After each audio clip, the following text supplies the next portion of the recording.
ওই মুহাম্মাদুর রাসূলুল্লাহ সাল্লাল্লাহু আলাইহি ওয়াসাল্লাম ওই আল্লাহর কথাই মানুষদেরকে বারে বারে বলতেন, আল্লাহর ইবাদত করো, আল্লাহর ইবাদত করো।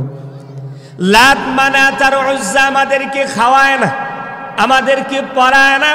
লাত মানাত আর উজ্জা কিয়ামতের মাঠে কোনো কাজে আসবে না।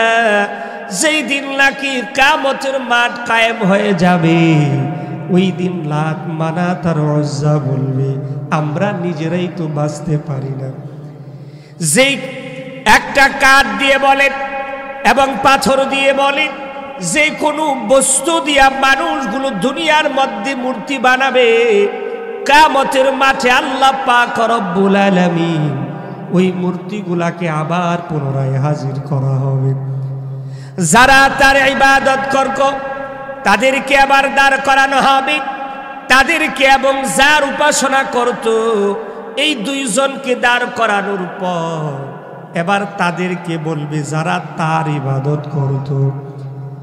এবার দেব দেবীর ইবাদত যারা করত তাদেরকে বলবে, তাদের কাছে এবার চেয়ে নাও, তোমরা তো দুনিয়ার মধ্যে তাদের ইবাদত করেছো, এবার তাদের কাছে চাও তো দেখি তারা তোমাদেরকে এই কিয়ামতের ময়দান থেকে বাঁচাতে পারে কিনা দেখি। পারবে নাকি বলেন? বরঞ্চ তারা সহ যারা যার ইবাদত করত তাদেরকে একসাথে একত্রে জাহান্নামে নিক্ষেপ করে দিবে। বলবে তুইও জাহান্নামে যা, যার ইবাদত তোরা করতি তাকেও জাহান্নামে ফালাবে। এক কারণ হলো এই দুনিয়ার মধ্যে যিনি ক্ষমা করতে পারেন তিনি কে? চিল্লায় বলতে হবে তিনি কে?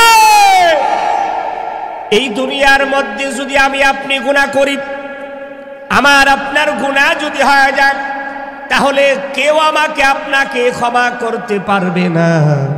যিনি আমাকে আপনাকে ক্ষমা করতে পারবে তিনি কে? আরো জোরে বলেন না, তিনি কে?